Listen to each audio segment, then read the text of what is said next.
Seorang pria jadi korban penusukan.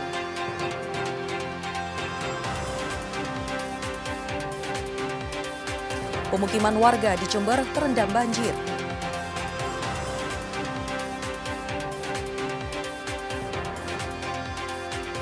Penjualan pernak-pernik Natal menjamur.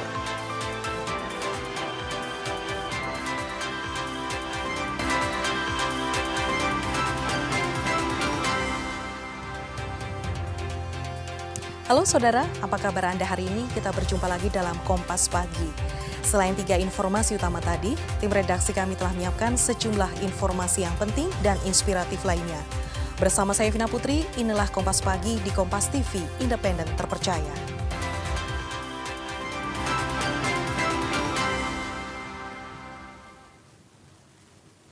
Kita awali Kompas Pagi dengan berita dari Malang. Saudara, seorang pria di kota Malang menjadi korban penusukan sekelompok pemuda terekam CCTV.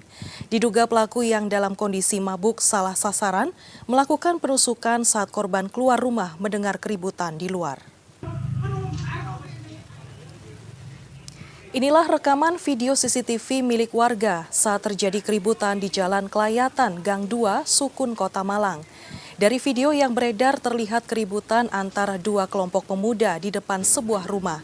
Setelah keributan reda, korban keluar rumah.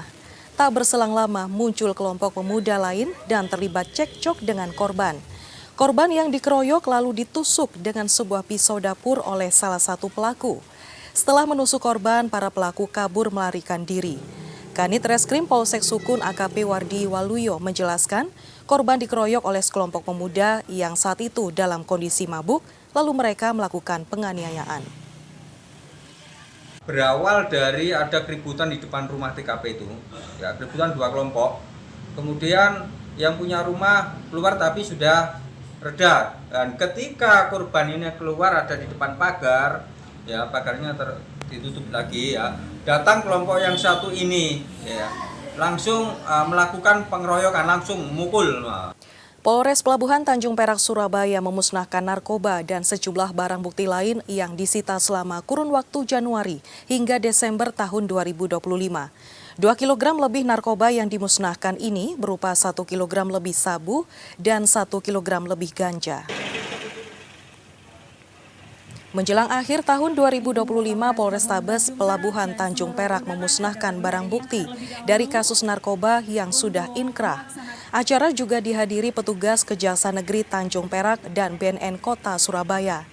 Barang bukti yang dimusnahkan yaitu narkoba golongan 1 jenis sabu seberat 1 kg lebih, ganja sebanyak 1 kg lebih hingga 8 butir pil ekstasi. Selama bulan Januari hingga Desember, aparat Polres Pelabuhan telah menangani 304 kasus, diantaranya 302 kasus diselesaikan secara restoratif justice. Dengan jumlah barang bukti narkotika golongan 1 jenis sabu sebanyak 1034 gram, ganja sebanyak 1038 gram, pil ekstasi sebanyak 8 butir, dan juga 4,01 gram, pipet kaca sebanyak 200 buah, dan juga alat hisap sabu bong sebanyak 85 buah, beserta alat-alat lainnya. Kegiatan ini kami menegaskan bahwa proses penegakan hukum dilakukan juga secara transparansi dan juga akuntabel. Pemusnahan barang bukti ini adalah kegiatan dari bentuk pertanggungjawaban kami, Polres Pelabuhan Tanjung Perak, sekaligus memastikan bahwa barang bukti tersebut tidak disalahgunakan. Ke informasi selanjutnya, Saudara, sebuah mobil tertimpa tiang penerangan jalan umum PJU saat melaju di Jalan Raya Gunung Sari, Surabaya. Tiang PJU roboh akibat diterjang angin kencang saat hujan deras. Terjangan angin kencang saat hujan deras di kota Surabaya membuat sebuah tiang penerangan jalan umum PJU roboh menimpa sebuah mobil yang melaju di Jalan Raya Gunung Sari, Surabaya. Beruntung sang pengemudi dan penumpang selamat tanpa terluka. Menurut Rizky, pengemudi mobil, saat itu kondisi cuaca sedang hujan deras disertai angin kencang. Sebuah pohon besar tumbang di tepi jalan dan mengenai tiang PJU, selanjutnya menimpa bagian kap depan mobilnya hingga ringsek.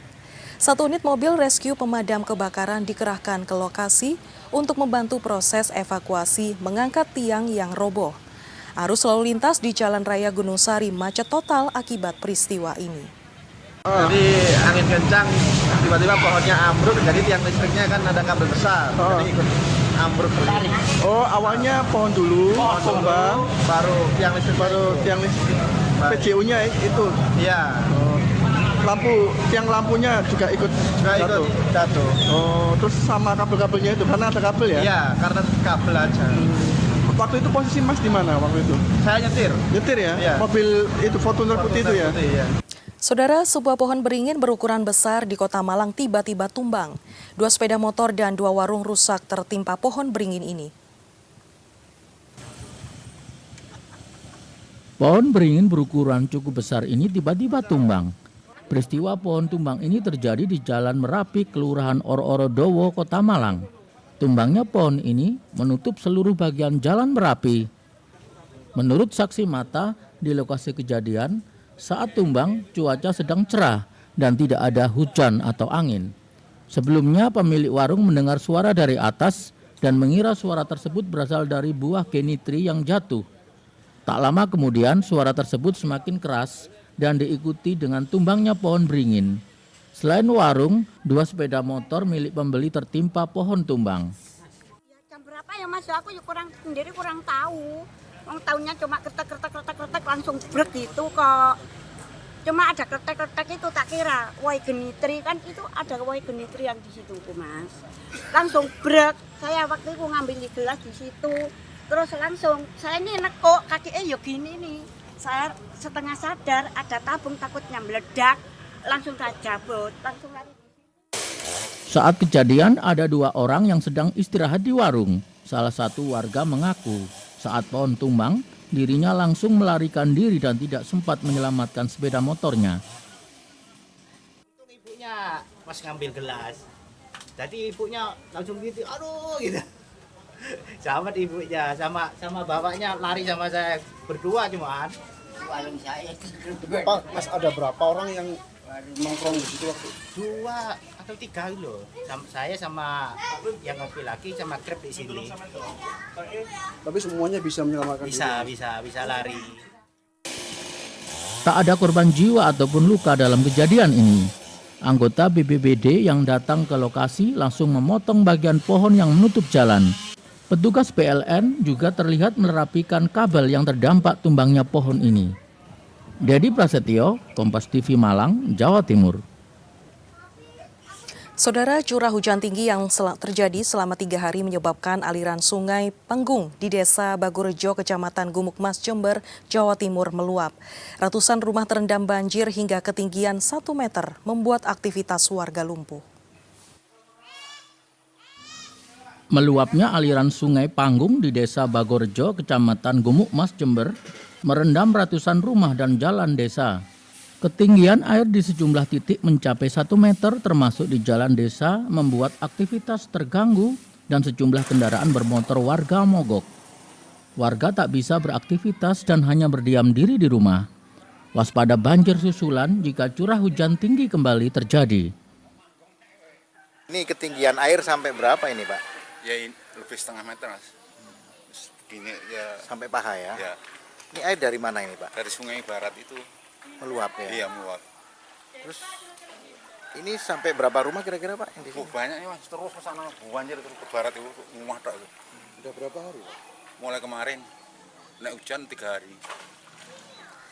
Tidak ada saluran pembuangan lainnya Pak? Tidak ada, sungai itu ke barat itu. Sungai apa itu Pak? Sungai apa ya, sungai besar pokoknya. Terus warga ini tidak bisa apa-apa ini Pak ya? Nggak bisa. Selain mengalami kesulitan akses akibat genangan banjir luapan, perabotan warga terutama peralatan memasak rusak dan basah tergenang air. Mereka pun hanya bisa mengandalkan bantuan pangan dari warga lainnya dan tim relawan serta dapur umum swadaya. Kalau masak gimana Bu? Kalau masak? Masak ya enggak masak, lah belanja bagaimana? Keluar enggak bisa semua. Terendam ya Bu ya? Ini semua. Kalau makan dapat dari mana Bu saat ini? Ya kadang dikirim dari desa. Iya. Alhamdulillah sementara ini untuk masak untuk dapur umum ada di sini dan untuk memberi makanan tadi malam sudah, meskipun tidak sepenuhnya, kan tapi karena tenaga yang belum siap semua, sehingga sekarang disiapkan insya Allah akan merata bagi warga yang kena dampak banjir di Desa Bangurjo. Makanan siap saji diantar langsung petugas gabungan TNI Polri dan tim medis, sekaligus pemeriksaan dan pemantauan kondisi kesehatan warga. Hasil pendataan sementara terdapat 150 rumah warga terdampak banjir luapan sungai. Banjir luapan yang berasal dari Sungai Penggung akibat terjadinya pendangkalan sungai karena normalisasi tidak menyeluruh. Hernawan Mustika, Kompas TV Jember, Jawa Timur. Jelang Natal dan Tahun Baru, pemerintah Kota Kediri melakukan sidak parsel di swalayan. Kegiatan ini dilakukan untuk memastikan kualitas makanan parsel yang dijual aman untuk dikonsumsi. Petugas Dinas Perdagangan Kota Kediri ini mendatangi swalayan Golden di Kota Kediri. Kedatangan mereka untuk melakukan pemeriksaan parsel yang dijual untuk perayaan Natal. Petugas melakukan pemeriksaan mulai dari kualitas makanan hingga harga penjualan. Hal itu dilakukan untuk mengetahui kelayakan makanan dan minuman yang dijual. Dalam kegiatan itu, petugas tidak menemukan makanan dan minuman yang kadaluarsa dan seluruhnya memenuhi standar harga yang ditetapkan. Petugas memastikan parsel yang dijual di sejumlah swalayan layak untuk dikonsumsi. Alhamdulillah pihak Golden sudah mematuhi apa yang menjadi temuan-temuan kita di sidak-sidak sebelumnya. Seperti di parsel tadi sudah sesuai dengan apa yang kita harapkan.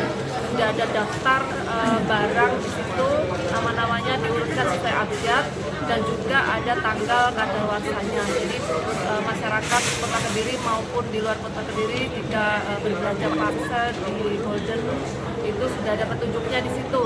Jadi kalau menemukan barang yang kiranya ada yang kadaluarsa, mending jangan dibeli.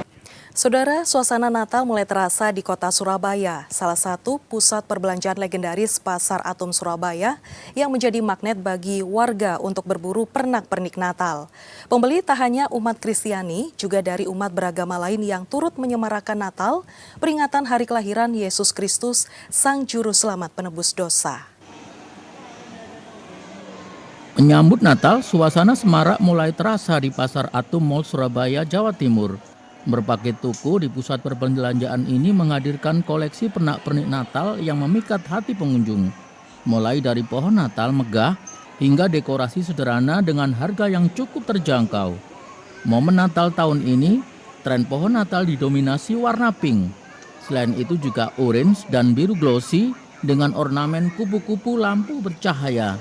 Untuk hiasan dekorasi Santa Claus dan rusa dari bahan keramik menjadi favorit para pembeli.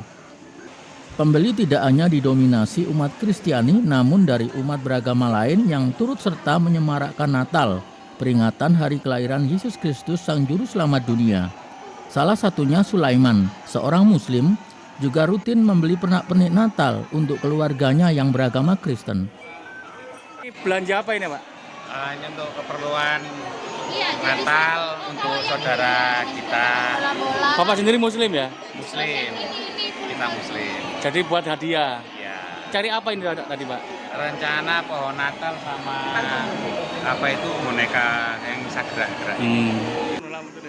Sementara itu harga sebuah hiasan dekorasi Natal bervariasi, mulai dari Rp100.000 hingga Rp20 juta, tergantung besar kecil ukuran dan bentuknya. Oh, harganya pasti ya dari yang termurah sampai termahal. Dari berapa? Dari 100.000 sampai ke 20 juta. Ada, Bu? Ada. Apa itu, Bu, yang 20 juta? Pohon Natal ya? Ya, tahun ini agak meningkat ya dibanding dengan tahun lalu ya. Karena kan mereka sudah mulai tahu Sentosa Flores ini sudah ada Natalnya. Jadi mereka itu sengaja jauh-jauh dari sini. Contohnya yang dari Timika dan lain-lain banyak. Dari luar pulau itu banyak ke sini, khusus datang ke sini lihat barangnya Natal kita. Suasana Pasar Atom Mall kini menjadi destinasi favorit untuk berburu dekorasi Natal, membawa kemeriahan dan kehangatan Natal bagi pengunjung dari berbagai wilayah dan penjuru. Cilmi Ardianto Fani, Kompas TV Surabaya, Jawa Timur. 180 mahasiswa asal Sumatera dapat bantuan. Informasinya hadir usai jeda berikut ini, tetaplah di Kompas Pagi.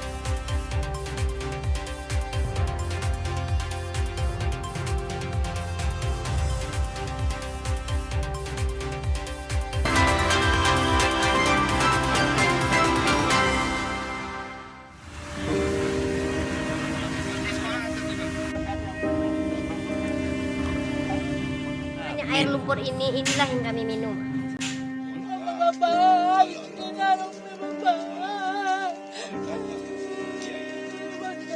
Yang penting sandali siap-siap kita sudah. Ada tempat tinggal kami, Pak. Ada tempat tinggal, Pak. Tidak ada lagi, Bapak. Ada yang berbeda saudara, dan sudah dapat ini kita jalaki. Masih fokus di sini. Masih pemukiman lagi.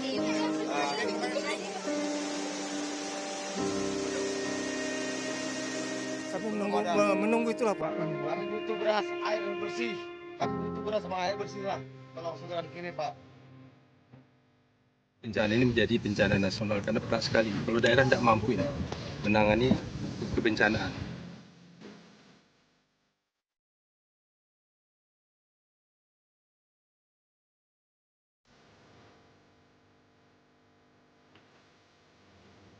Saudara, Universitas Brawijaya Malang membuka Crisis Center untuk melakukan proses verifikasi bagi mahasiswa asal Sumatera yang keluarganya terdampak bencana Sumatera. Para mahasiswa ini selanjutnya mendapatkan bantuan untuk meringankan beban hidup mereka selama berkuliah. Selama 2 hari bertempat di lobi belakang Gedung Rektorat Universitas Brawijaya Malang, Crisis Center bagi mahasiswa terdampak bencana Sumatera didirikan. Langkah ini diambil agar mahasiswa terdampak mendapat bantuan secara tepat dan sesuai kebutuhan. Verifikasi ini menjadi langkah krusial sebelum penyaluran bantuan dilakukan. Hingga Rabu siang, 180 dari 190 mahasiswa terdata sudah melakukan verifikasi di Crisis Center ini. Lewat pendataan ini, dari hasil wawancara diketahui mahasiswa mengalami kendala finansial, kesulitan akses komunikasi, hingga kehilangan tempat tinggal sementara. Langkah pertama yang dilakukan yaitu melakukan pendataan terhadap mahasiswa-mahasiswa Universitas Brawijaya yang terdampak musibah tersebut. Setelah dilakukannya pendataan tersebut, maka kemarin dan hari ini melakukan klarifikasi, identifikasi terhadap permasalahan yang mereka hadapi. Proses pendataan ini dilakukan oleh Direktorat Kemahasiswaan UB dan Badan Eksekutif Mahasiswa UB. Verifikasi dilakukan dengan mencocokkan identitas mahasiswa, bukti kondisi terdampak, serta kebutuhan yang diajukan. Total mahasiswa yang sudah teridentifikasi sejauh ini ada sekitar 180 mahasiswa yang akan terus kita perbaharui juga hingga di angka 190 mungkin nantinya. Dan dari angka tersebut sudah kita klasifikasikan sesuai dengan kebutuhan, sesuai juga dengan demand yang telah disampaikan oleh teman-teman mahasiswa. Oleh karena itu, setelah data ini rampung dan setelah kami berhasil kumpulkan semuanya, maka akan kami setor ke Bapak Wakil Rektor 3 agar apa? Agar bisa segera dilakukan tindakan ya Pak? Iya. Untuk bisa segera membantu teman-teman yang sekiranya membutuhkan dan bisa langsung tanggap terkait seluruh kebutuhan atau demand dari mahasiswa hari ini. UB menargetkan seluruh pendataan dapat selesai dalam waktu singkat agar bantuan segera disalurkan secara resmi. Mengingat dari pendataan beberapa mahasiswa membutuhkan bantuan mendesak seperti keringanan maupun penundaan pembayaran kuliah sampai kebutuhan logistik. Hilda Nusantara, Kompas TV, Malang, Jawa Timur. Universitas Negeri Surabaya UNESA menggelar doa bersama dan penggalangan donasi untuk membantu korban bencana Sumatera. Beberapa bantuan diberikan untuk mahasiswa asal Sumatera dan Aceh, seperti keringanan uang kuliah tunggal atau UKT. Selain memberikan beasiswa berupa keringanan UKT hingga lulus bagi mahasiswa asal Sumatera yang terdampak banjir, Universitas Negeri Surabaya UNESA juga menyelenggarakan doa bersama dan menggalang dana untuk korban bencana banjir. Penggalangan dana dilakukan melalui skema donasi dan lelang produk dan barang berharga sivitas dan pimpinan UNESA, seperti jersey bertanda tangan Sintayong, Raket Leani Ratri Oktila peraih medali emas Paralimpik Tokyo 2020 dan Paris 2024 hingga jersey Marcelino Ferdinand dan Rahmat Irianto.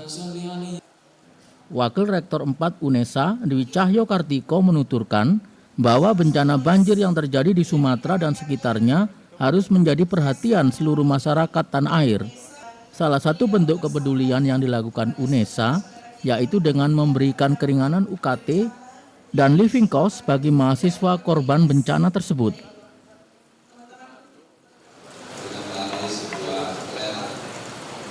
Ada beberapa yang bisa kita lihat di depan.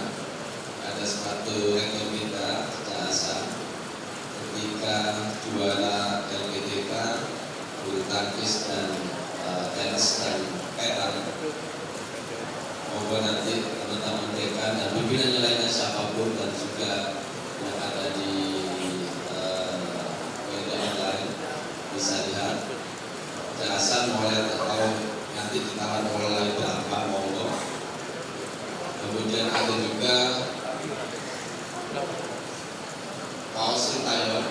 Ini adalah kaos yang memang ditandatangani langsung oleh Sintayong. Kebetulan kami waktu itu ada kerjasama dengan PSSI. Pendampingan psikologi secara berkelompok agar mereka memiliki kekuatan secara mental dalam melewati ini, termasuk juga kekuatan secara spiritual agar bisa kuat, tabah, sabar dan semangat untuk menjalani proses, karena sebagian mereka juga belum terhubung dengan keluarganya, tidak ada koneksi sama sekali, sehingga mereka juga belum tahu bagaimana kabar ayah, ibu dan seterusnya, sehingga kondisi di sini juga mereka agak rapuh. Maka kami UNESA hadir dengan tim dari psikologi, tim trauma healing. Acara doa bersama dan penggalangan dana yang melibatkan seluruh sivitas dan jajaran pimpinan kampus Rumah Para Juara itu menghasilkan sekitar 140 juta rupiah. Angka itu berasal dari donasi sivitas dan hasil lelang barang dan produk UNESA. Menurut pemetaan yang dilakukan UNESA, ada sekitar 458 mahasiswa asal Sumatera. 63 diantaranya berasal dari daerah yang terdampak langsung bencana banjir. Kepada mereka, UNESA juga memberikan program pendampingan psikologis secara berkelompok agar mereka memiliki kekuatan secara mental dalam melewati situasi ini, termasuk juga kekuatan secara spiritual.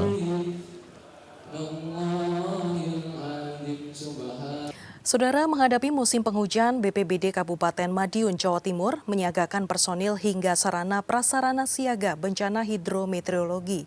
Selain itu juga melakukan mitigasi itu di sejumlah daerah rawan bencana banjir, tanah longsor di Kabupaten Madiun tahun 2025.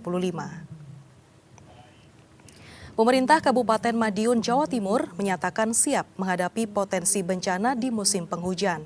Melalui Badan Penanggulangan Bencana Daerah setempat, kesiapan Pemkab terwujud dalam apel kesiapsiagaan penanggulangan bencana hidrometeorologi Kabupaten Madiun tahun 2025 di lapangan Desa Kuwu, Kecamatan Balirejo. Berdasarkan pemetaan wilayah Kabupaten Madiun yang rawan banjir, yaitu Balirejo, Madiun, Wungu, dan Pilang Kencang. Sedangkan untuk wilayah rawan tanah longsor terdapat di Dagangan, Kare, Gemarang, dan Saradan. Sementara itu, BPBD Kabupaten Madiun telah menyiagakan 30 personil yang dibagi dalam 6 regu di kantor setempat. Sejumlah tim reaksi cepat bersiaga di sejumlah titik rawan bencana tiap kecamatan sebagai sumber informasi di lapangan jika terjadi bencana.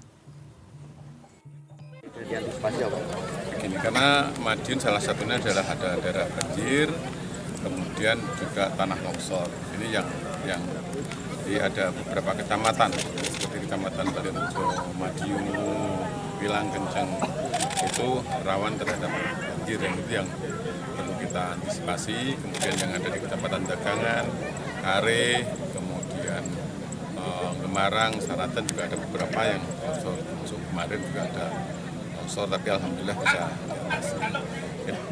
Untuk personel BPBD kita sudah siap ya. Tim TSC kita standby di kantor itu ada 30 orang dibentuk 6 regu. Ditambah lagi dengan tim relawan yang ada tersebar di beberapa kecamatan, itu merupakan agen kita memberi informasi cuaca, yang ada terjadi di titik-titik kawasan-kawasan yang memang sangat kita butuhkan. Informasi lainnya, Saudara Menteri Haji dan Umroh Irfan Yusuf meninjau infrastruktur Bandara Internasional Doho Kediri. Kegiatan ini dilakukan untuk memastikan kesiapan fasilitas bandara dalam melayani penerbangan haji dan umroh pada tahun 2027. Penerbangan haji dan umroh dari Bandara Doho rencana diresmikan tahun 2027. Dengan adanya penerbangan haji dan umroh ini dapat mengurangi kepadatan yang ada di Bandara Juanda Sidoarjo. Untuk itu, Menteri Haji dan Umroh Muhammad Irfan Yusuf didampingi Bupati Kediri meninjau fasilitas Bandara Doho Kediri untuk melayani penerbangan umroh dan haji. Seharusnya tahun ini Bandara Doho Kediri sudah bisa melayani penerbangan, namun adanya kendala teknis membuat jadwal penerbangan haji ini dibatalkan. Tahun 2027 untuk pemberangkatan maupun kepulangan jamaah haji insya Allah bisa dilakukan di Bandara Doho ini. Tapi untuk umroh saya kira secara teknis bisa, sehingga tinggal bagaimana koordinasi antar stakeholder yang terkait dengan masalah umroh ini bisa dilaksanakan. Sementara itu, pihak Bandara Doho terus melakukan berbagai persiapan agar bisa menyelenggarakan ibadah haji dan umroh, salah satunya menyiapkan asrama haji. Secara teknis, haji siap 2026, tetapi memang ada beberapa hal yang harus disiapkan. Itu terkait dengan yang non-infrastrukturnya di sana, sehingga kami memahami, kita coba setelah ini akan kejar tayang supaya nanti 2027 haji bisa terlaksana di Kediri. Mohon doanya dari rekan-rekan semuanya. Kami meyakini jika tidak ada hal yang kritikal itu bisa terlaksana. Salah satu PR besarnya adalah bagaimana menyiapkan semacam asrama haji untuk nantinya kalau dipakai untuk haji. Itu yang poin kedua. Sementara itu, dalam kegiatan ini dihadiri 28 perwakilan maskapai dari Timur Tengah dan Eropa. Mereka juga melakukan peninjauan infrastruktur dan pelayanan bandara yang telah resmi menjadi bandara internasional sejak bulan Agustus lalu. Ismail Hasan, Kompas TV Kediri, Jawa Timur. Cabur balap sepeda downhill raih perak SEA Games. Nantikan informasinya usai jeda berikut ini.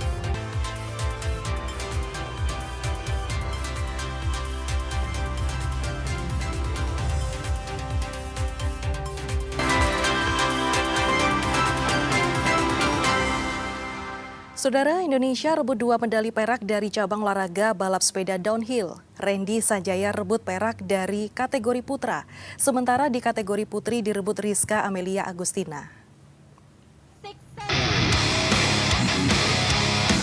Digelar di Khao Keo Open Zoo, tuan rumah Thailand rebut medali emas perdana pada SEA Games cabang olahraga balap sepeda downhill. Metasit Bonsane finish tercepat dengan catatan waktu 2 menit 37,856 detik.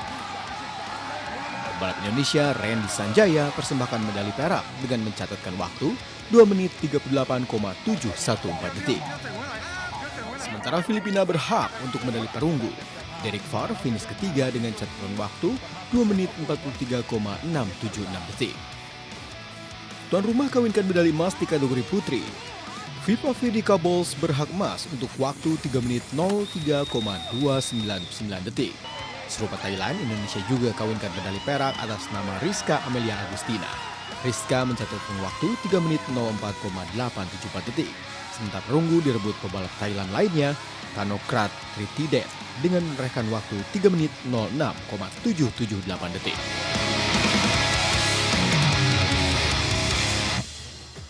Perkuat ekosistem akar rumput turnamen sepak bola usia muda Andre Rosiade Cup Jilid 3 diikuti 64 tim dari 4 kategori usia. Turnamen sepak bola usia dini Andre Rosiade Cup 2025 kembali digelar. Pada edisi ketiga, 64 tim asal Jabodetabek dan Jawa Barat ambil bagian. Mereka bertanding pada 4 kategori usia mulai dari 8, 9, 10, dan 11 tahun. Penyelenggara turnamen yang juga penasehat klub Semen Padang FC, Andre Rosiade bilang ini adalah bentuk komitmennya untuk sepak bola nasional. Ekosistem akar rumput harus dijaga lewat pembinaan dan pertandingan usia muda tanpa terkecuali. Karenanya, secara konsisten menggratiskan turnamen dan memberikan makan siang gratis bagi pemain dan orang tua. Secara kualitas penyelenggara puas dengan apa yang ditunjukkan para peserta yang semakin kompetitif. Adapun ajang ini jadi jembatan para pesepak bola cilik untuk menuju kompetisi Piala Suratin dari PSSI yang dimulai dari kelompok usia 12 tahun. Ini yang menarik ya, dan alhamdulillah animo sangat tinggi, dan alhamdulillah hari ini acara sudah selesai, dan insya Allah karena permintaannya begitu tinggi, insya Allah di 2026 sebelum bulan puasa kita akan laksanakan Andre Rosiade Cup yang keempat. Kerjasama dengan Universitas Bakri, klub IBL Pelita Jaya Jakarta tegaskan komitmen pendidikan bagi atlet lewat kuota beasiswa. Klub basket IBL Pelita Jaya Jakarta buktikan diri peduli terhadap pendidikan atlet. Hal ini tertuang dalam nota kesepahaman bersama Universitas Bakri.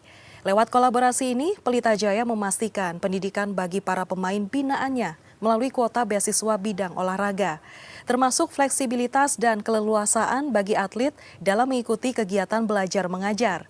Sementara itu, Pelita Jaya Jakarta juga membuka kesempatan bagi mahasiswa Universitas Bakri mengembangkan diri di bidang basket, di antaranya melalui pembinaan unit kegiatan mahasiswa hingga kesempatan magang. Selama UB berdiri dan Pelita Jaya berdiri, mudah-mudahan bisa terjalin kerjasama terus-menerus sehingga menciptakan atlet basket seperti Ibu bilang, talentanya bidang akademis juga dan di bidang olahraga juga. Bandara Doho layani pemberangkatan haji tahun depan. Usai jeda informasinya, tetaplah bersama kami di Kompas Pagi.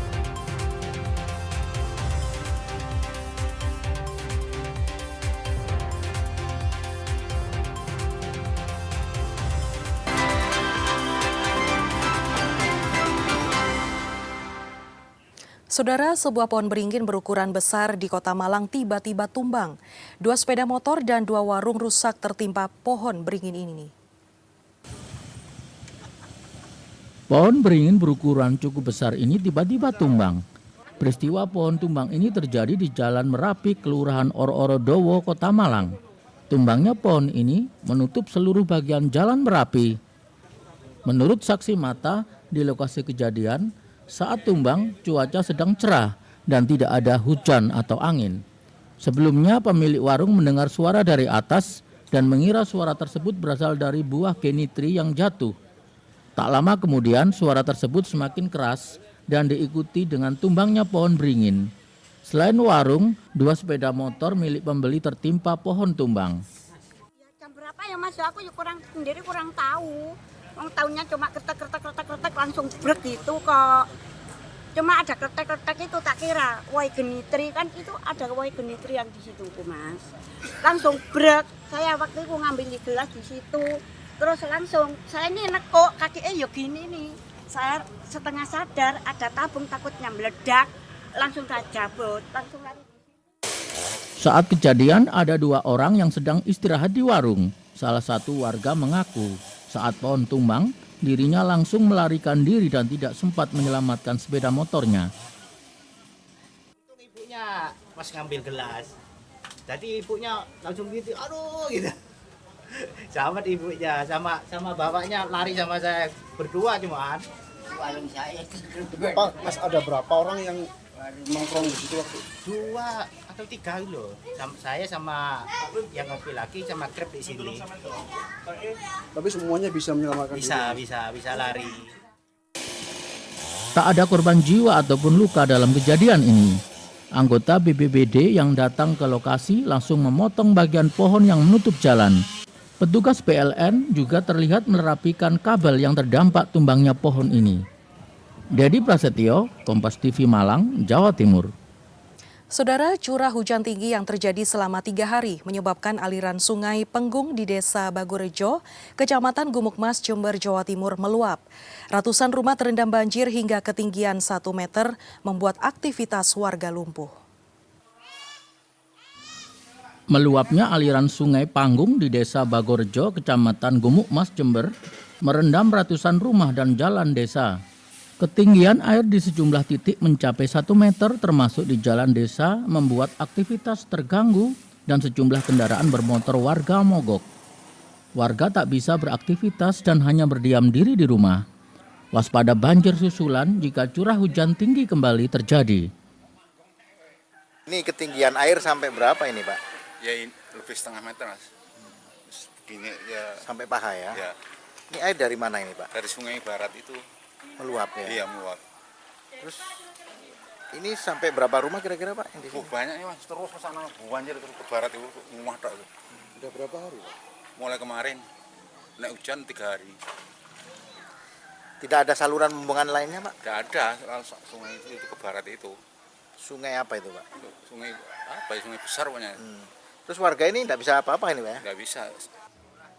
Selain mengalami kesulitan akses akibat genangan banjir luapan, perabotan warga terutama peralatan memasak rusak dan basah tergenang air. Mereka pun hanya bisa mengandalkan bantuan pangan dari warga lainnya dan tim relawan serta dapur umum swadaya. Kalau masak gimana, Bu? Kalau masak? Masak ya enggak masak, lah belanja bagaimana? Keluar enggak bisa semua. Terendam ya, Bu ya? Ini semua. Kalau makan dapat dari mana, Bu, saat ini? Ya kadang dikirim dari desa. Iya. Alhamdulillah sementara ini untuk masak untuk dapur umum ada di sini dan untuk memberi makanan tadi malam sudah meskipun tidak sepenuhnya kan tetapi karena tenaga yang belum siap semua sehingga sekarang disiapkan insya Allah akan merata bagi warga yang kena dampak banjir di Desa Bagorejo. Makanan siap saji diantar langsung petugas gabungan TNI Polri dan tim medis sekaligus pemeriksaan dan pemantauan kondisi kesehatan warga. Hasil pendataan sementara terdapat 150 rumah warga terdampak banjir luapan sungai. Banjir luapan yang berasal dari Sungai Penggung akibat terjadinya pendangkalan sungai karena normalisasi tidak menyeluruh. Hernawan Mustika, Kompas TV Jember, Jawa Timur. Saudara, Universitas Brawijaya Malang membuka Crisis Center untuk melakukan proses verifikasi bagi mahasiswa asal Sumatera yang keluarganya terdampak bencana Sumatera. Para mahasiswa ini selanjutnya mendapatkan bantuan untuk meringankan beban hidup mereka selama berkuliah. Selama 2 hari bertempat di lobi belakang Gedung Rektorat Universitas Brawijaya Malang, Crisis Center bagi mahasiswa terdampak bencana Sumatera didirikan. Langkah ini diambil agar mahasiswa terdampak mendapat bantuan secara tepat dan sesuai kebutuhan. Verifikasi ini menjadi langkah krusial sebelum penyaluran bantuan dilakukan. Hingga Rabu siang, 180 dari 190 mahasiswa terdata sudah melakukan verifikasi di Crisis Center ini. Lewat pendataan ini, dari hasil wawancara diketahui mahasiswa mengalami kendala finansial, kesulitan akses komunikasi, hingga kehilangan tempat tinggal sementara. Langkah pertama yang dilakukan yaitu melakukan pendataan terhadap mahasiswa-mahasiswa Universitas Brawijaya yang terdampak musibah tersebut. Setelah dilakukannya pendataan tersebut, maka kemarin dan hari ini melakukan klarifikasi, identifikasi terhadap permasalahan yang mereka hadapi. Proses pendataan ini dilakukan oleh Direktorat Kemahasiswaan UB dan Badan Eksekutif Mahasiswa UB. Verifikasi dilakukan dengan mencocokkan identitas mahasiswa, bukti kondisi terdampak, serta kebutuhan yang diajukan. Total mahasiswa yang sudah teridentifikasi sejauh ini ada sekitar 180 mahasiswa yang akan terus kita perbaharui juga hingga di angka 190 mungkin nantinya. Dan dari angka tersebut sudah kita klasifikasikan sesuai dengan kebutuhan, sesuai juga dengan demand yang telah disampaikan oleh teman-teman mahasiswa. Oleh karena itu, setelah data ini rampung dan setelah kami berhasil kumpulkan semuanya, maka akan kami setor ke Bapak Wakil Rektor 3 agar apa? Agar bisa segera dilakukan tindakan gitu Pak? Iya. Untuk bisa segera membantu teman-teman yang sekiranya membutuhkan dan bisa langsung tanggap terkait seluruh kebutuhan atau demand dari mahasiswa hari ini. UB menargetkan seluruh pendataan dapat selesai dalam waktu singkat agar bantuan segera disalurkan secara resmi. Mengingat dari pendataan beberapa mahasiswa membutuhkan bantuan mendesak seperti keringanan maupun penundaan pembayaran kuliah sampai kebutuhan logistik. Hilda Nusantara, Kompas TV, Malang, Jawa Timur. Saudara Menteri Haji dan Umroh Irfan Yusuf meninjau infrastruktur Bandara Internasional Doho Kediri. Kegiatan ini dilakukan untuk memastikan kesiapan fasilitas bandara dalam melayani penerbangan haji dan umroh pada tahun 2027. Penerbangan haji dan umroh dari Bandara Doho rencana diresmikan tahun 2027. Dengan adanya penerbangan haji dan umroh ini dapat mengurangi kepadatan yang ada di Bandara Juanda Sidoarjo. Untuk itu, Menteri Haji dan Umroh Muhammad Irfan Yusuf didampingi Bupati Kediri meninjau fasilitas Bandara Doho Kediri untuk melayani penerbangan umroh dan haji. Seharusnya tahun ini Bandara Doho Kediri sudah bisa melayani penerbangan, namun adanya kendala teknis membuat jadwal penerbangan haji ini dibatalkan. Tahun 2027 untuk pemberangkatan maupun kepulangan jamaah haji insya Allah bisa dilakukan di Bandara Doho ini. Tapi untuk umroh saya kira secara teknis bisa, sehingga tinggal bagaimana koordinasi antar stakeholder yang terkait dengan masalah umroh ini bisa dilaksanakan. Sementara itu, pihak Bandara Doho terus melakukan berbagai persiapan agar bisa menyelenggarakan ibadah haji dan umroh, salah satunya menyiapkan asrama haji. Secara teknis, haji siap 2026, tetapi memang ada beberapa hal yang harus disiapkan. Itu terkait dengan yang non-infrastrukturnya di sana. Sehingga kami memahami, kita coba setelah ini akan kejar tayang supaya nanti 2027 haji bisa terlaksana di Kediri. Mohon doanya dari rekan-rekan semuanya. Kami meyakini jika tidak ada hal yang kritikal itu bisa terlaksana. Salah satu PR besarnya adalah bagaimana menyiapkan semacam asrama haji untuk nantinya kalau dipakai untuk haji. Itu yang poin kedua. Sementara itu, dalam kegiatan ini dihadiri 28 perwakilan maskapai dari Timur Tengah dan Eropa. Mereka juga melakukan peninjauan infrastruktur dan pelayanan bandara yang telah resmi menjadi bandara internasional sejak bulan Agustus lalu. Ismail Hasan, Kompas TV Kediri, Jawa Timur. Keripik sayur asam sehat cemilan di momen Natal akan hadir sesaat lagi, tetaplah di Kompas Pagi.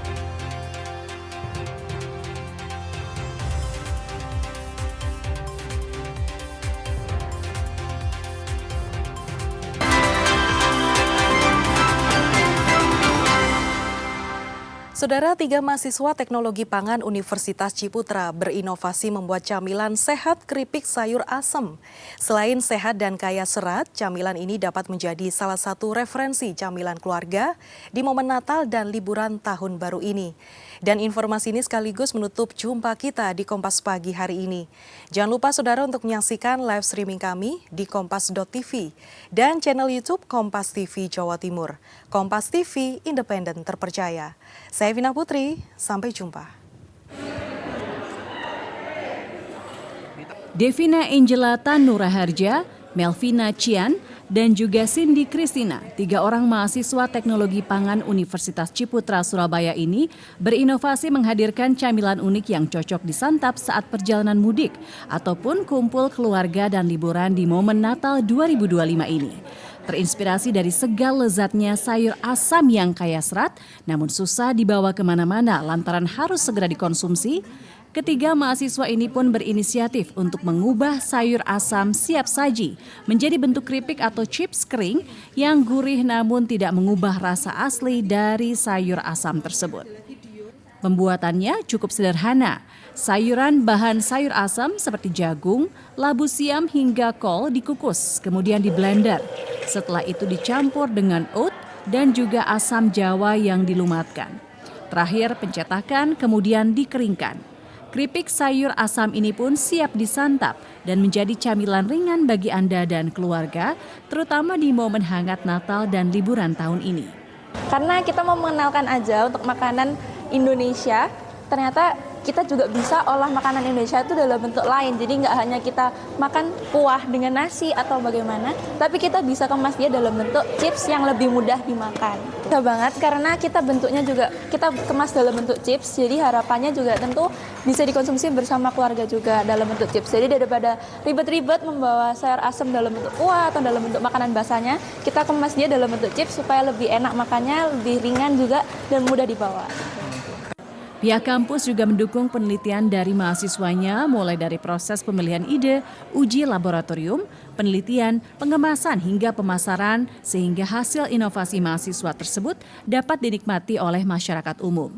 Camilan ini kan merupakan makanan yang sangat mudah diterima oleh semua orang, dan lagi kalau konsepnya dia berupa chips yang kering, kita dengan mudah bisa membawa ini ke luar negeri seperti itu. Karena saya menilai bahwa Indonesia ini punya potensi untuk mengenalkan berbagai masakan tradisional Indonesia ke kancah internasional, dan terbukti ketika kami membawa produk ini ke exhibition yang ada di skala internasional, chips sayur asap ini juga bisa diterima dengan baik oleh wisatawan dari luar negeri juga.